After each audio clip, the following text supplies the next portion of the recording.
Hi! Magandang umaga, tanghali, gabi! Yeah! Ba nagkakaganto? Hoy! Bakit ganon? Natawa ako sa kanta. Sabi sa kanta, at di ko alam bakit ba nagkakaganto. Wow, wow, wow, wow. Ganon din po mga minamahal ang nakakamdaman ni Harry Roque ngayon. Hindi ko din po alam kung bakit siya nagkakaganito. Uy, Roque. Uy, grabe. Itigil mo na yung kahibangan mo. Ang lala na ng sakit ni Harry Roque. Grabe. Hoy, kung ano man yung ginagawa mo sa sarili mo, ikaw yung magpa-check up, punyemas. Kasi guys, ay grabe mga minamahal, yung pagiging desperado nila. Grabe na yun. Talagang hindi na po matatawaran. Kumbaga, atat na nga po talaga sila, mga minamahal. Hindi kasi mga minamahal, alam nyo, ito yung pinaka na bullshitan ako. Diba noon, gusto nilang matanggal si PBBM kasi adik. Yun yung sabi nila eh, diba may pinapakalat pa nga silang impeachment. Yun daw kasi nga diba adik si PBBM. Sinuportahan pa nga nila yung adik-adik na yan to the point na mayroong nilabas na pulboronic video. May video ba? Na si PBBM daw po ay adik. Uy, yan po yung yung reason nila noon na kung kaya't dapat daw umalis na si PBBM kasi adik. Ngayon mga minamahal, grabe, napakamot ako sa ulo.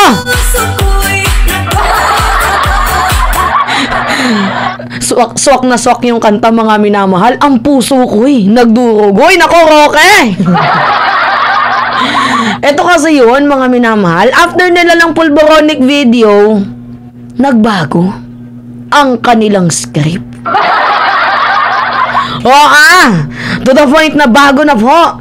Pinapag-resign nila si PBBM kasi meron daw pong sakit. Diyos mio. Meron daw pong sakit si PBBM kung kaya't dapat daw pong mag-resign bilang president. Tapos ang ipapalit as a acting president ay si Inday. Uy, baka kayo na yung may sakit. Uy, uso din magpa-check up na kayo ha. Grabe na yan. Grabe ba? Anyway, ito yung balita, mga minamahal. Grabe talaga tong si Roque. Ay, nako. Anyway, sabi dito, Marcos, may sakit. Harry Roque wants Sara Duterte to serve as acting president. Sumakit yung bangs ko dito. Grabe, wala pala akong bangs. So, atat na sila. Kumbaga kulang na lang, kantahin nila yung boom tarat tarat. Boom tarat tarat. Di pala ako nakakabigkas ng R. Hoy, shoutout sa'yo, GIL.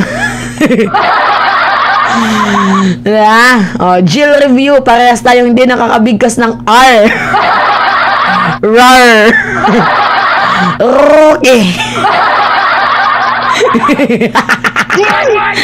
Anyway, ito yung balita. Okay, wala namang masama. Sige, mangarap ka.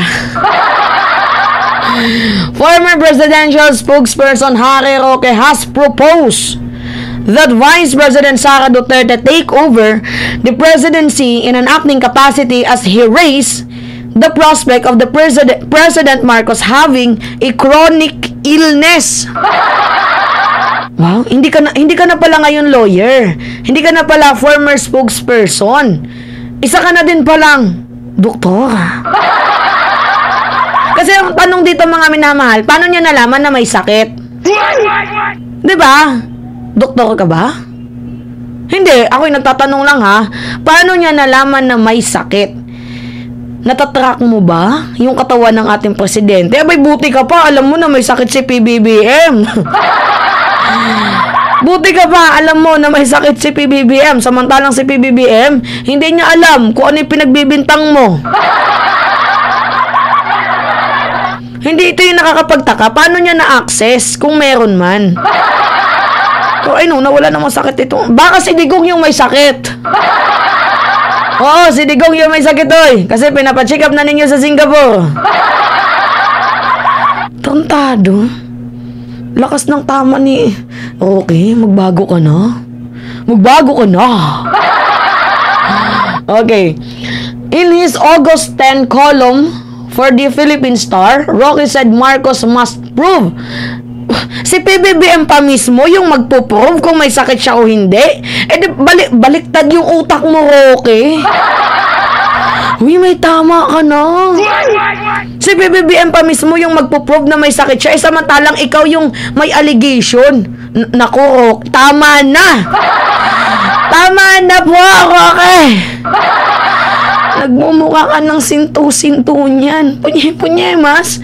Mga minamahal. Oh, in his August 10 column for the Philippine Star, Roque said, Marcos must prove that he is in the right frame of mind to continue leading the nation. Bakit si PBBM yung kailangang mag-prove? Eh di ba ikaw yung may allegation, dapat ilabas mo yung ebidensya mo.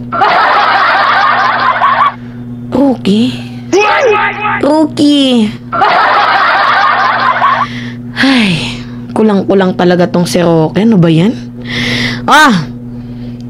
Any kind of addiction, Roque said, is classified by World Health Organization. Wow! Big word.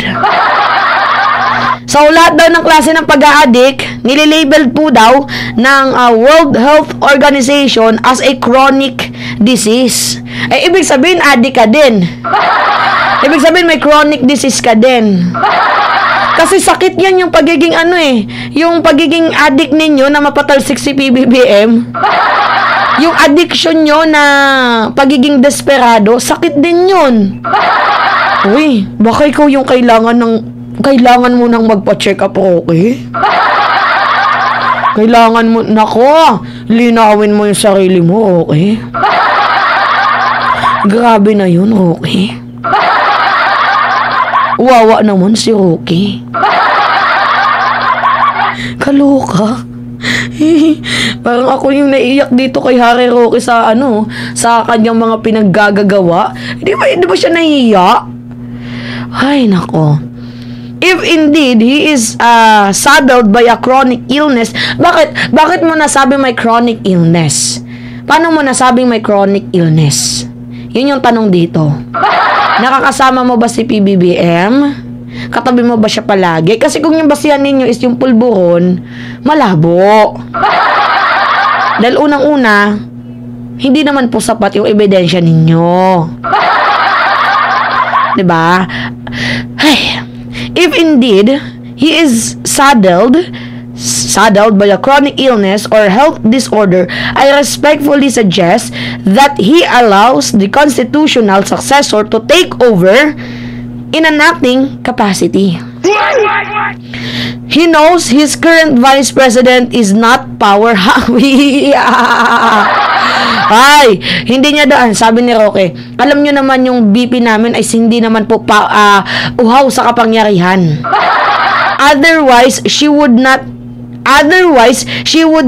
have gifted him the presidency on a silver platter in 2022. Oh, kaya daw nasabi niya na hindi uhaw sa kapangyarihan si Sara Duterte dahil nag-giveaway daw si Sara. Kasi si Sara daw talaga dapat ang magiging president. Nag-giveaway siya kay Marcos. Eh di sana ang ginawa ni Sara Duterte, tumakbo din siya. Para magkaalaman.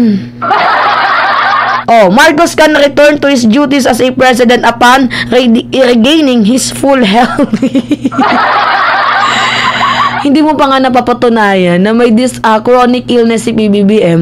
bigla ka nang nag-jump into that conclusion na dapat bumalik na lang si PBBM once na fully healed na siya.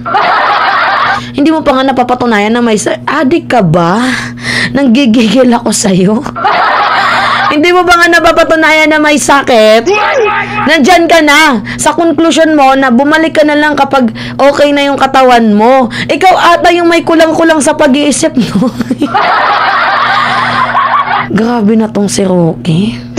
Uy, tigil mo yan, Rocky. Grabe na yung kahibangan mo, Rocky. Ay, nako.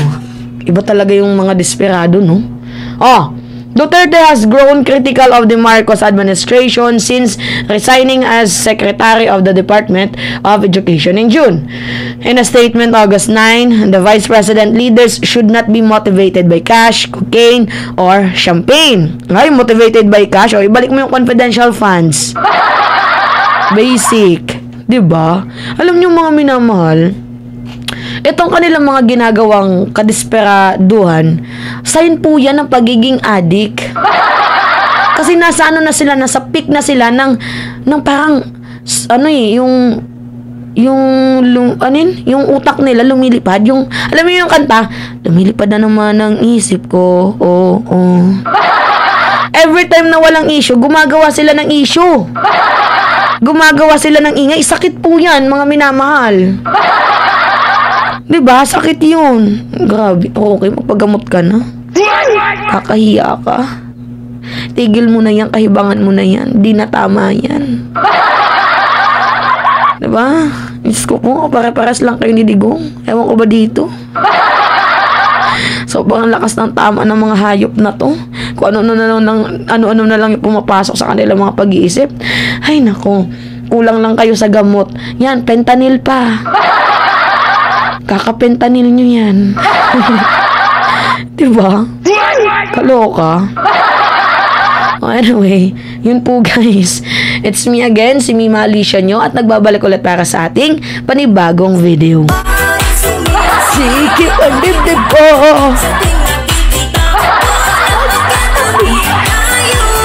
Yeah.